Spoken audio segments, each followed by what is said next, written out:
Okay, so we're going to start with some rapid fire questions. Are you ready? Yes, What is your name? Anirban. It's good. It's good. It's good. The name of your business. It's Ryoko. In one sentence, what does your business do? We make leather goods and travel accessories that help you carry better. Nice. There you go. If you had the option of selling your business today, what would be the price? 100 million. I'm joking. Oh, that's it? That's not a lot. How did you fund the business in the beginning? So it was self-funded. It was through me and my wife's savings. Initially, I think I might have taken a bit of a personal loan as well, but it was something that we sorted out fairly early, and then since then it's just been savings and then earnings from the business. Yeah. What is the current size of your team? 8.5. It's supposed to be me and my wife who Who's are the half? well, she's the half because she has her day job. Okay. And yeah. Don't say that about your wife. If you're watching this, you're more than one. No, she's definitely more than one. But essentially, from day-to-day perspective, she can't be involved as much. But it's more like an advisor and chief investment person, right? So keep her happy. And then we have seven people with us. We've got 3 locations, 2 sales staff in each location. And then we've got somebody who's a bit of a jack of all trades, kind of helping us with many other things. When did the business get started? We registered end of 2015, but before that, we started as a bit of an experiment at farmers markets, which was quite popular. It still is. Ripe used to do this thing in Zabil Park at that time. So we would do these weekend pop-up shops. That was in August of that year. And working on the plan was a little bit earlier, April. So I should have just said April 2015. 2015, yeah. Perfect. Yeah. What did you do before Ryoko? So I was working as a researcher in a management consulting firm, so fairly boring. Oh, wow. What would you say is the biggest financial sacrifice you had to do when you got started? I don't really think I made any financial sacrifice. I mean, that's one of the things that we've tried to keep constant, that we don't pressurize ourselves because already we're trying to do something new, but we want to continue the way we live. What is the most underrated business of advice that you can give someone? Easy. Consistency. Wow. Last question. Would you do it all over again? Yes, definitely.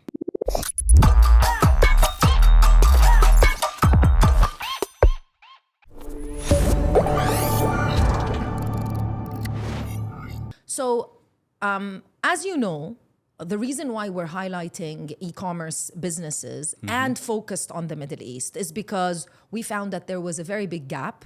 You know how passionate I am about e-commerce. You're obviously an e-commerce entrepreneur, but we want to highlight it, and we want to highlight e-commerce sellers and businesses in the Middle East as well. How did you get started? Because a lot of people think you're either a natural born entrepreneur, you should already know everything about e-commerce so that you can get started. Did you actually have the full plan set up? You understood everything, or what? Absolutely zero plans. Yeah, just wing it directly. I think that's one of the things that if I look back and you asked me about this, I'd probably also not have a very elaborate plan. So a bit of a background, me and my wife met when we were doing our MBA. We were in the same Entrepreneurs in Action group where it was all about business plans, writing long reports and stuff like that. And it's funny, when we were actually supposed to use this knowledge that we had acquired, we used none of it. We just went into it blank. And although I'm not saying that's the right way, but sometimes you have to take action, and I think that's what kept things exciting early on and still does. That resonates a lot with me, by the way. That was beautiful.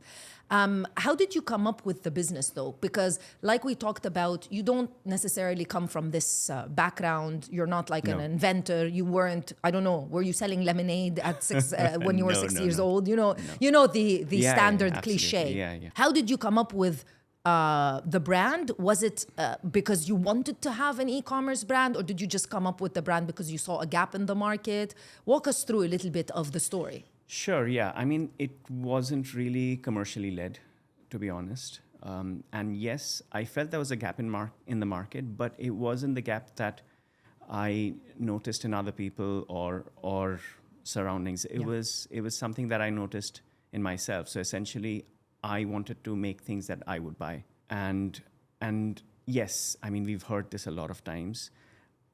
There is one thing though, I mean, as flowery as that sounds, there is actually a bit of a logic behind it, because the thing is, yes, we are all unique, but our tastes have commonalities with other people, right? So if I'm into photography, or I'm into travel, or I'm into watch collecting, or design or architecture, things like that, there are groups of people who are similar.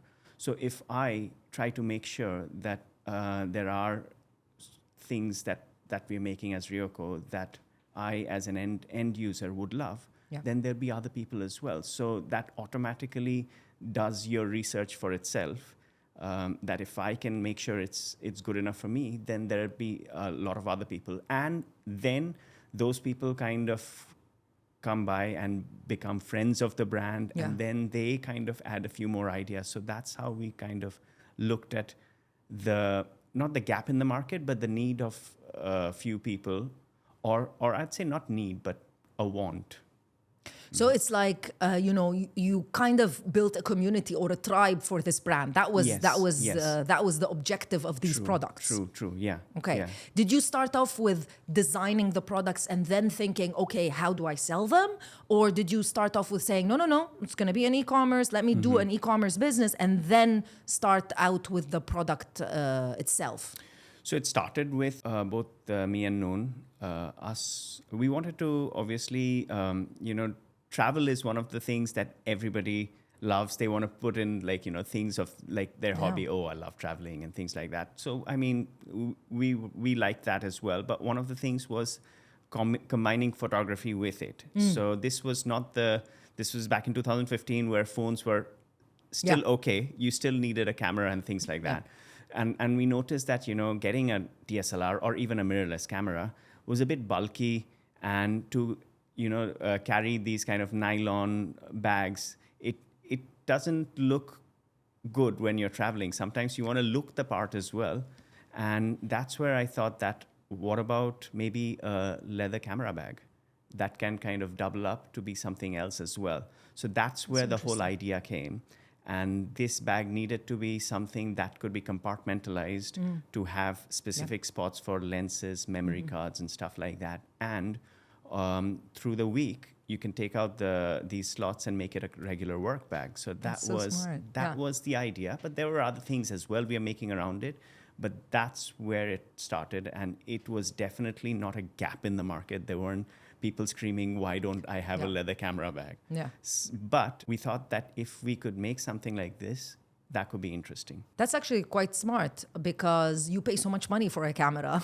Right. You want to protect it, Yes. So, and like you want to look good. That's perfect. Did you ever think about, okay, how am I going to get my customer? How do I acquire a customer? No, I don't think any of that research was done. I love the honesty. No, I just launched the product. Yeah. No, we kind of stumbled upon ideas after doing things. Yeah. So essentially, I remember when we made the first prototype, which was extremely ugly and not where we wanted it to be, but we were very proud. We made something, right? Like, sketches on a piece of paper was an actual product.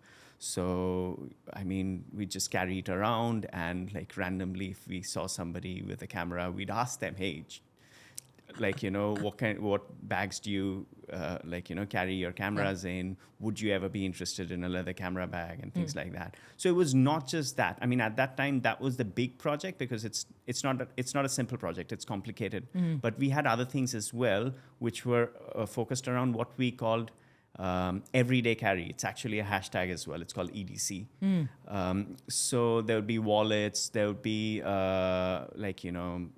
portfolios, briefcases, things like that as well around it. And I think that back At that time, I think it was the first few years of Ripe Market as well at Zabil Park, which we used to visit. And I think subconsciously, maybe that was the kind of, that was the idea. So that's where we could actually talk to people, Yeah. get not like, what's the right word? I mean, get not Feedback. a numbers feedback, but an Okay. actual Human conversational. interaction, Yes, exactly. with the ideal Exactly, customer. Yeah, that's exactly. like And a focus group, really. Yes, Yeah. yes, exactly. And I think that I felt makes this part of the world very unique. Yeah. That, in other parts of the world, especially in the Western world, we hear that brick and mortar is a no-no. Kind of, yeah. It's all online, And it's and not things really like that much interaction between people yes, anymore. exactly. Yeah. But I think we could reach people, and I think as entertainment, people like shopping over here. So that's still something that gets you to go out and discover these kind of brands. So yeah. I know everyone is thinking about this question, so I'm going to ask it for everyone. Sure. Why Ryoko? How did you come up with the brand name? Right. It's an extremely funny story. It always is. So it was supposed to be, we were focused on leather goods, but I kept in mind that, we want to make travel accessories. Yeah. We chose leather because so it was not just leather, it's a specific kind of leather called full grain leather. It's natural, it's not that much chemically processed, so it's more durable as well, so it lasts a longer time. So from that, we wanted it to be travel accessories that last a long time. So travel was a key word, and we wanted the name of the brand to be mean travel, essentially. And I'm from India, and Sanskrit is one of the root languages, like Latin is for most Western languages. Yeah. And I thought, okay, let me look at Sanskrit. And the word is yatra. And yatra.com, unfortunately, is a very famous booking website. Yeah. So that was out. And then we were still kind of thinking it needs to be a unique language. It needs to sound nice, etc. So like suddenly, I think I had this idea in my dream. And I woke up at 3 a.m. and I Googled what does travel mean in Japanese, or the other way around. Yeah. And that's where I got the word. And then, of course, I mean, when you don't design the logo, but I looked at a few fonts and I kind of thought, oh, that looks nice. Your logo and brand name are really nice. Thank you. It was an evolution, of course. It didn't start off there. And then I sent the image to my wife, went back to sleep. And here's a... She's like, wakes up and like, what? So here's a bit of a background. I usually do a lot of the designing of the products and many of these things. And Noon does the criticizing of them. So, oh, lovely. So she would say, she would either say it needs improvement, or she doesn't say anything. And if she doesn't say anything, that's a clear no, right? So you need to move on. Right. So I was like, I was thinking if she doesn't say anything, then... Yeah, it's a done deal. So I woke up and she said, I love it. And I think that kind of reconfirmation was like, okay, this is it. And yeah, that's where we got the name. And natural, like, it was not a planned thing, but a lot of things we did later connected us with a lot of things Japanese. For example, the travel bag, it's called the Cleveland bag, again, named after the dorm I used to live at when I was in my university. Yeah. So this is the other thing. Every product is named with the name of a city or a town or something like that. And people think Cleveland is Cleveland, Ohio, but it's not Cleveland. It's Cleveland Dorm in Bath in UK. Yeah. Right.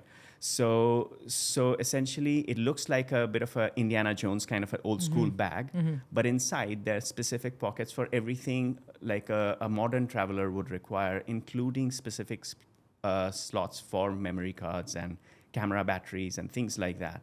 So I thought that was quite Japanese, where they love their Americana, and also they really like making sure that every space is perfectly utilized and compartmentalized, and so on and so forth. Yeah. I can see that you're a very creative person.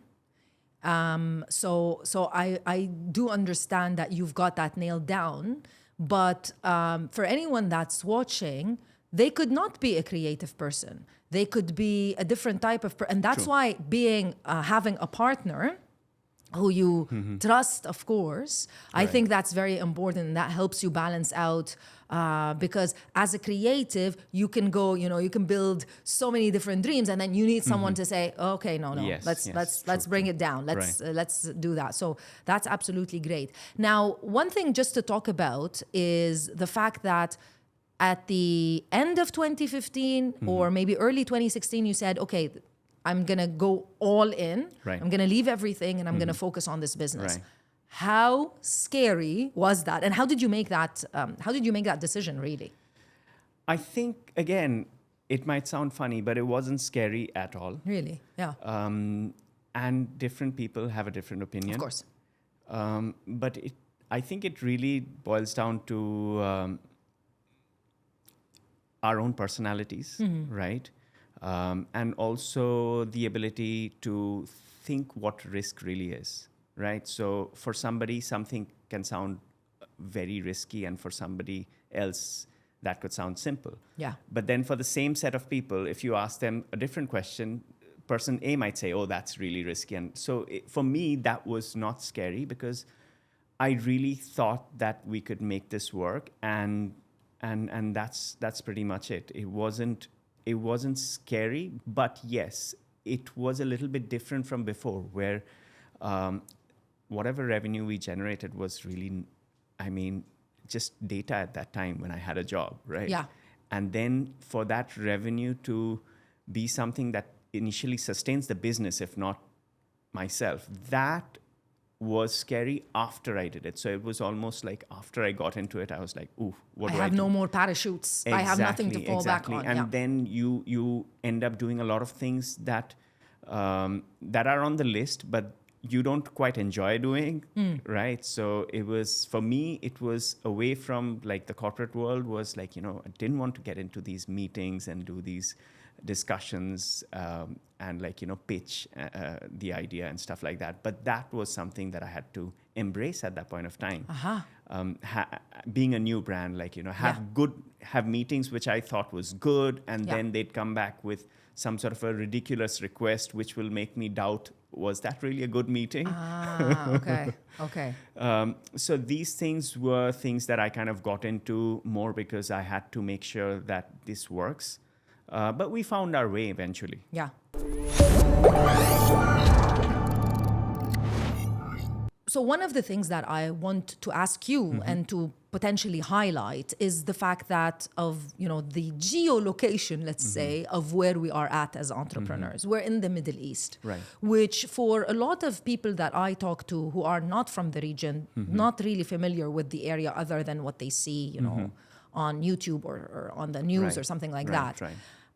Isn't really a market where you think, yeah, this is where I'm going to launch my e-commerce business because like this is the market for it.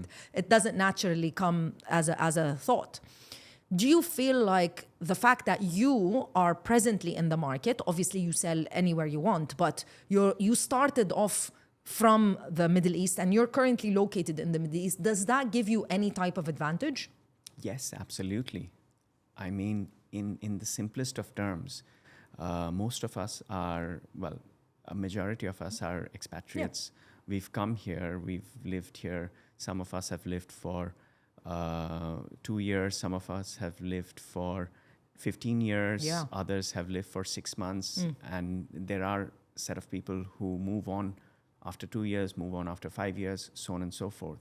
So essentially, to start something and be confident of in a different country, I believe, and I'm going to be very objective here. Of course. It's very simple to start a business here. It's about what to do when the business has reached a level, how to take the next step. I think that's the challenge. Yeah. But to start things off, I think it's very simple, especially right now. I mean, when we started, you still had to ask a lot of questions and make sure. Right now, you can sit at home and kind of, so we did like like a separate license recently for one of our locations because that was one of the requirements, and it was just online. Yeah. It was just online, Yeah. and I couldn't believe it. And when I asked them how long is it going to take, they They're said like- it could take up to 30 days, and I was like, okay. And I got my license after 5 minutes. and Oversell I it. wasn't even thinking. Yeah. I was thinking, is this it? Are you sure? So I mean, it is very, very, very. I wouldn't say easy, but friendly. Yeah. To a lot of people from outside. What about from a customer perspective? Because when you started, you were really focusing on the local Yes. population, let's say. Now, Ryoko, obviously, we're going to get into it, but you guys sell anywhere you like. That's the beauty of e-commerce, you know. You Right, could be, you can be anywhere and everywhere. But was that something that was because the uniqueness of especially the UAE and the melting pot, was that something that you believe maybe could have been part of the success? Yes, absolutely. Again, I think that Dubai, UAE, essentially, because of different people from around the world, is essentially a sample size of the world.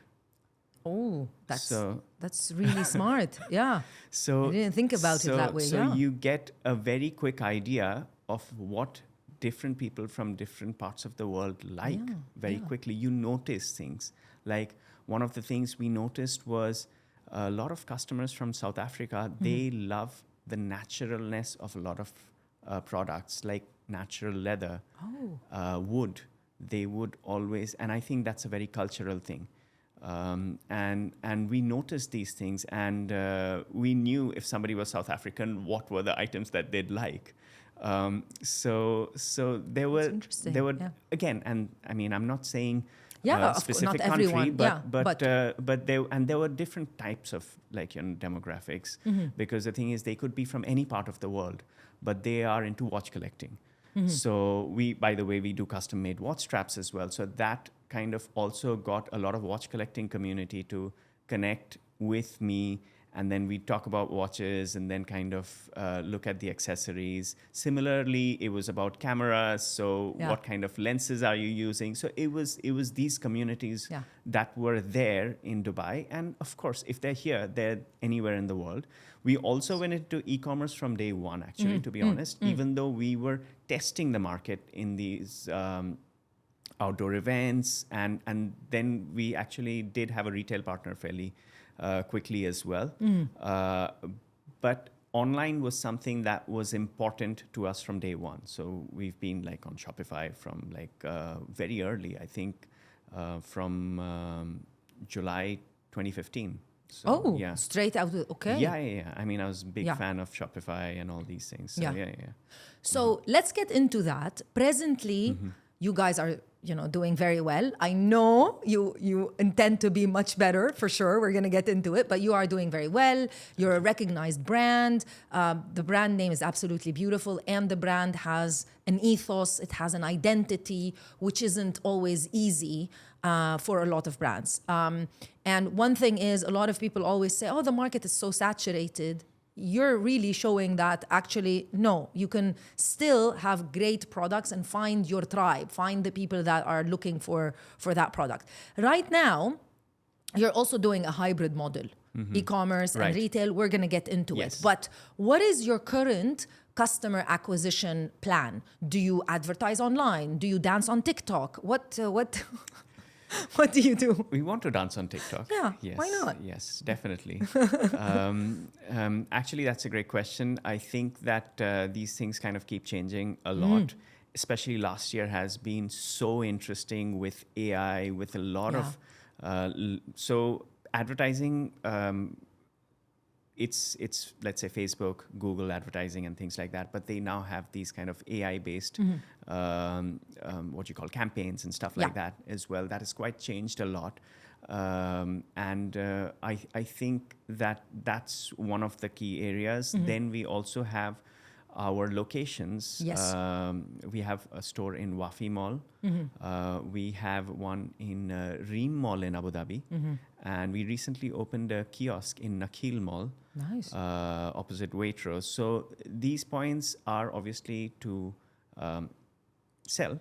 But also this is an extension of the advertising because it's quite visual because the thing is it's the touch points. It's the multiple touch points that you never know if somebody ended up purchasing something online or buying something from a store where they actually started. Yeah. So I think it's a positive sum game with different things, and also obviously we can't be everywhere, so the retail partner reach also helps. So we've been with a men's grooming store called 1847, and that's been a partnership for several years now. And also in Ether in Yas Mall. So again, these are touch points for new customers or new people who've not seen us, who are probably not getting our ad, but should be the people who should see our ad. And then there'd be other people who may have bought something from us years ago, kind of forgot about it, but then suddenly got reminded by either seeing the yes, store. exactly. Yeah. So that's how I feel that it's not one place only, and that's again going back to the benefit of this part of the world. You are able to do many of these things, and rather than say, oh, we're only going to do one thing. Doing one thing is also great. It's like, there are multiple ways to get to where you want to be. Yeah, but it's a very smart move, by the way, because especially probably for your type of product, which is very premium, and it's always much easier to touch and feel the product. True. And yeah, you're right. It could be that the customer starts off with, so as a general example, a lot of e-commerce businesses are doing this hybrid model because they feel the offline stores gives them more credibility. Because there's so many dropshipping websites nowadays. As a customer, when you log in, you're not really sure who you're buying from. Is this actually a real legitimate brand? Is it going to be something that's sent from China? Yes. So these offline stores give more confidence to customers, and they provide a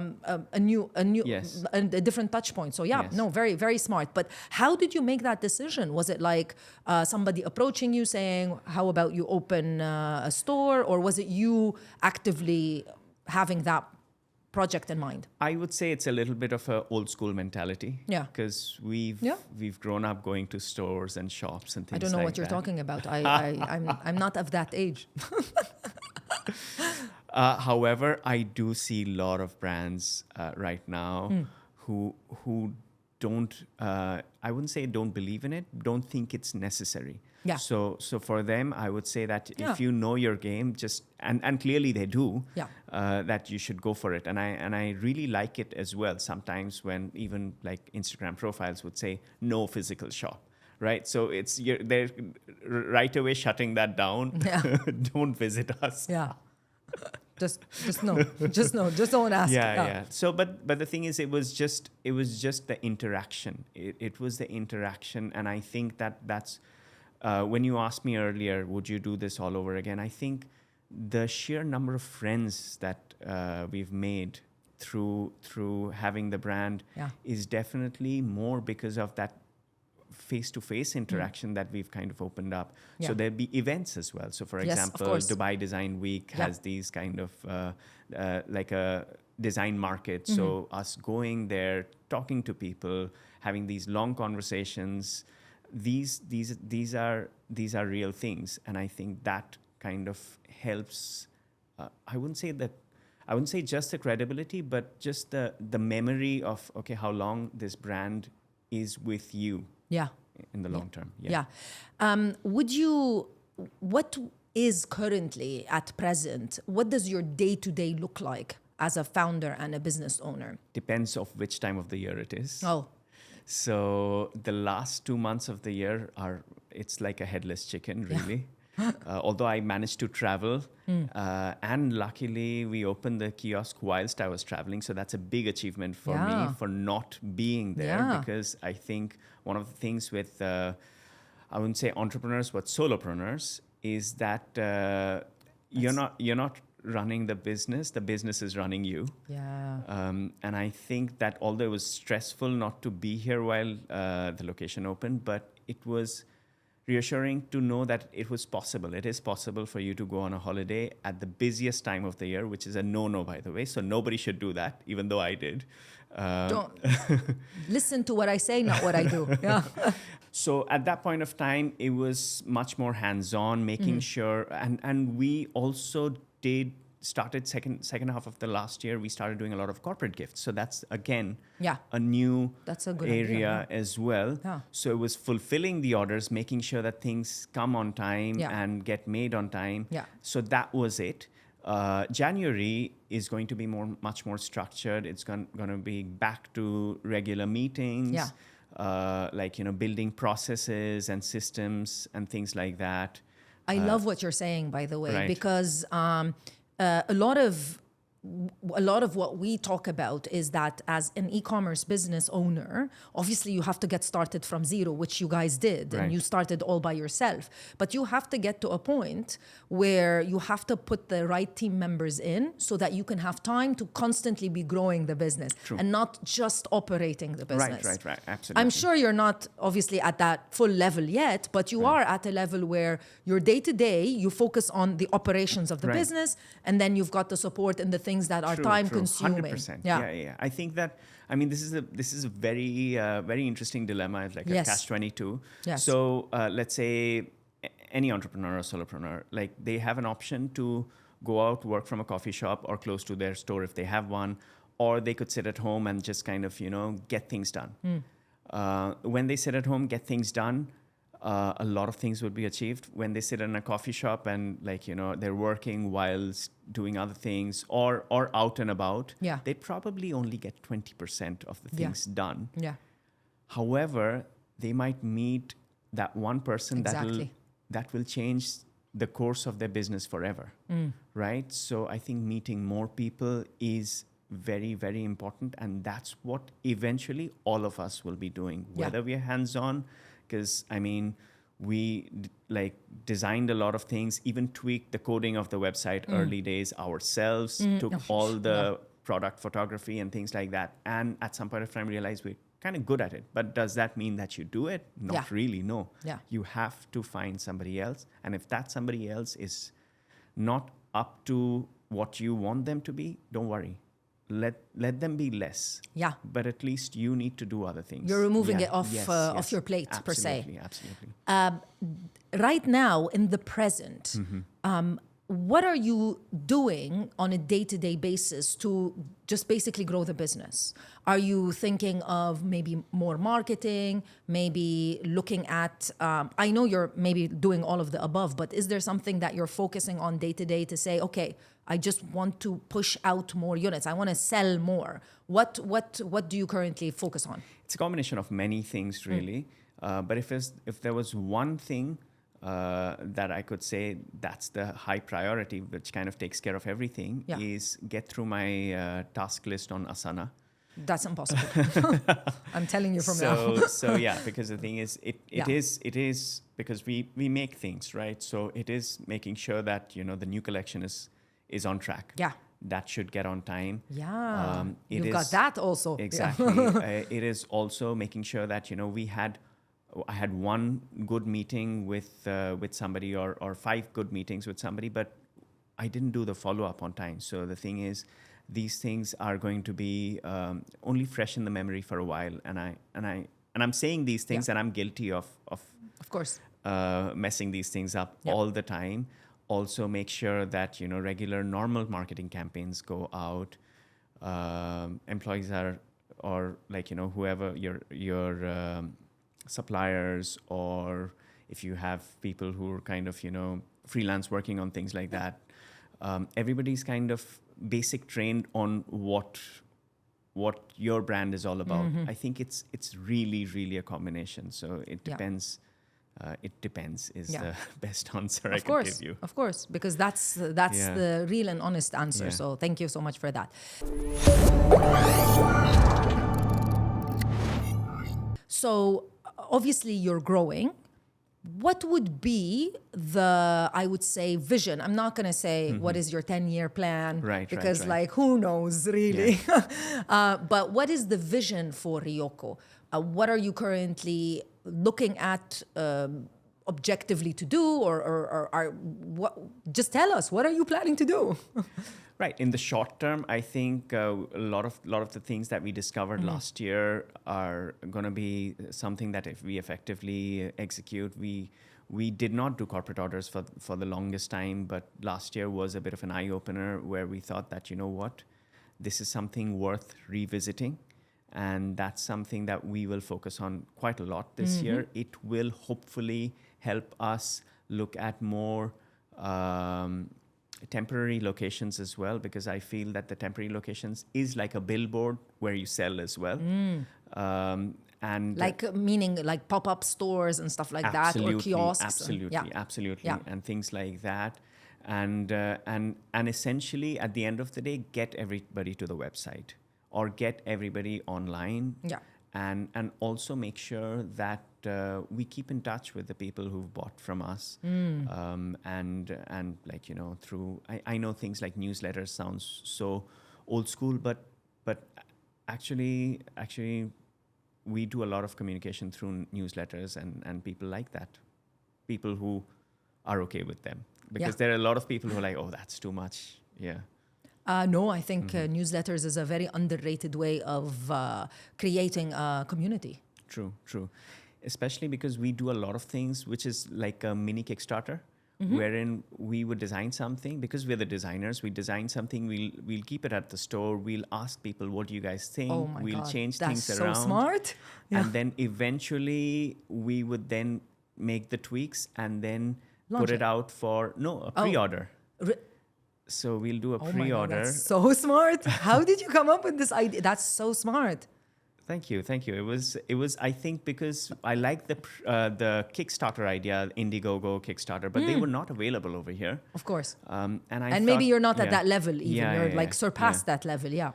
So I think a lot of large brands go back to Kickstarter for new designs. It's like free focus group, if you like. Absolutely. So the pre-orders were like a mini Kickstarter, because like the fact that they want to place an order is an idea that they like it. And that's where it helped us figure out as well sometimes like how many units to make, because the thing is that's kind of easy now that we have an idea that these are the kind of people who are interested in it, and we give a nice 20% off as well when people place a pre-order in exchange of them being patient for like, let's say, a month or something. So that is something as well that's quite interesting. But overall, I would say that like admin boring processes and systems is very, very, very important. And if you start on that early, that's good. But if you start on that later as well, it's still possible. You still can do it. Do you find your business, I kind of already know the answer, but do you find yourself a little bit trend driven?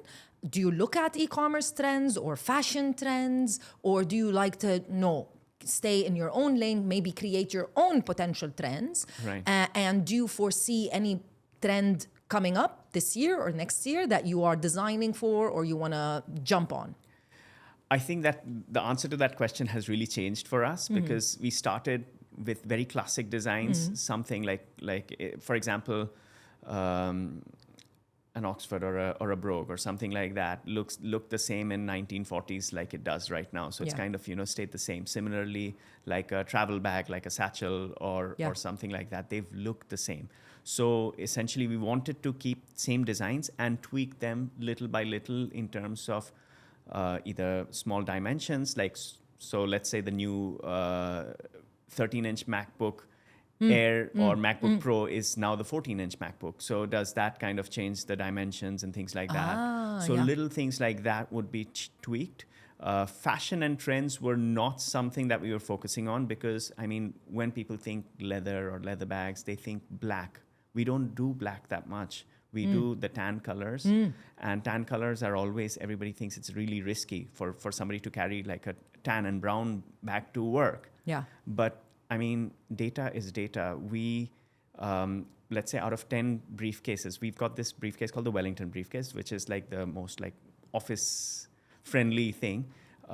So we've got it in black and brown, and a tan and brown, right? The tan and brown outsells the black and brown in an 8-to-2 ratio out of 10. Really? Yeah. Wow. It's hard to believe. Yeah. But I think it's not because like, people don't like black. People still like black, but black is more like, the Mont Blancs and Tumis of the world, whereas they want to experiment with something else. And the other thing as well with our items is we try to have the logo either inside or at the back or a little bit hidden, because we believe that these products are your identity. So it is your bag. Nice. And often the front is kept for a personalization if you want to put your initials.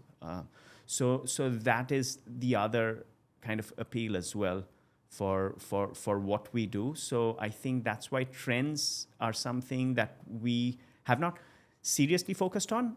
But at the same time, there are certain things like suddenly the what do you call it? The sling bags. The sling bags became very popular. I mean, they used to be for men or women, you mean? For both. For both. They used to call it the fanny pack, back in the yes, absolutely. Okay, now Right. Yeah. But then the sling bag, and they'd carry it like this way and things like that. Like a couple of years ago, it started. I think. Yeah, they were. And I initially thought, okay, Ryoko is not really a sling bag kind of a brand, but then we came up 80s with dad vibes. Yeah. and yeah, absolutely. And we call it the Singapore sling. Oh, that's so yeah. So you okay. Yeah. So you are following trends, of course, but in your own your own way. And also the other change that's happening this year. Also needs, not just like the needs of the market. Absolutely. Like you said so, regarding the laptop. I'm kind of answering one of your questions you asked before. Yeah. So one of the other key changes we're looking at this year is, for the longest time we kept the collection to be utilitarian, unisex, but also unisex kind of, there was a subtle hint that, maybe it's more for men because it's but it's that's kind of on the masculine side, But that's, having said that, a lot of women like these kind of tan-colored utility. I love your stuff. It's a utility-based thing. Like a toothbrush is a toothbrush, right? So, but that's changing. We've introduced 25 new items to the collection that will come into the collection very soon, and majority of them are for women. They're a little bit more on the fashion side, so we are trying new things as well. Yeah. And that's something I'm kind of excited with, because that's where, going back, this is not, let's say, I'm like, initially I was the target market, so I knew what I wanted. So this is something like we're experimenting. We don't know. Yeah. So we'll see how it goes. Hopefully, I'm sure it's going to go great. One last question. Yes, please. What do you find at this point in time? Because first of all, the beautiful concept or the beautiful message from your story is that nothing is overnight. Right. But at the same time, because you started from 2015, that's not a really long time, honestly. Right. I'm sure it feels like a lifetime because you put in so much work. But it's actually not that long. Yes. But it's also not an overnight success. Yes. Because most businesses are not, to be quite honest. But some people do get lucky and they just are able to do it. But most businesses need to work at slowly growing and figuring out their way and stuff like that. Absolutely. Right now, at the level where you are at now, what do you find are your challenges, if any, to growing even more and expanding even more? Is it revenue? Is it not necessarily revenue financing? Is it team members? Is it the market? What would be a challenge, if any? Maybe you don't have challenges. I think it's not a challenge. Yeah. I think it's a target to focus on very strongly, and financing would probably be something that follows this. Inventory, marketing, and of course revenue. Yeah. Right. So I think these are the key things, because essentially inventory is something, again, very underrated, and it feels great when people want to order things that are out of stock over and over again. However, it's not good for the business. One of our best sellers is this item called the MarkTech portfolio. We constantly get these emails saying that inform me when it's back in stock, which makes me feel that they really like it, but actually they would have bought it if it was in stock. And these are the challenges that we're trying to manage better, how to manage inventory, track exactly when to have things ready, and kind of, predict the market as well. And marketing is obviously linked with this inventory, because the thing is, now you have like a projection, but you have to also back the projection by marketing those items. Yeah. And again, that kind of, it's like the three kind of corners of a triangle, I would say, for us right now. Last thing. Yes, please. For anyone who's watching, Yes. what would be, let's say they haven't started, like I'm imagining they haven't started their e-commerce journey. Right. What would be like an advice that you wanted to hear, even though like you marched to the beat of your own drum, so you probably didn't need any advice, Yeah. but advice you would wanted to hear back in 2015 when you were starting out, if any? I think that ideas are overrated and execution is underrated. So yeah, I think that's it. Perfect. Perfect.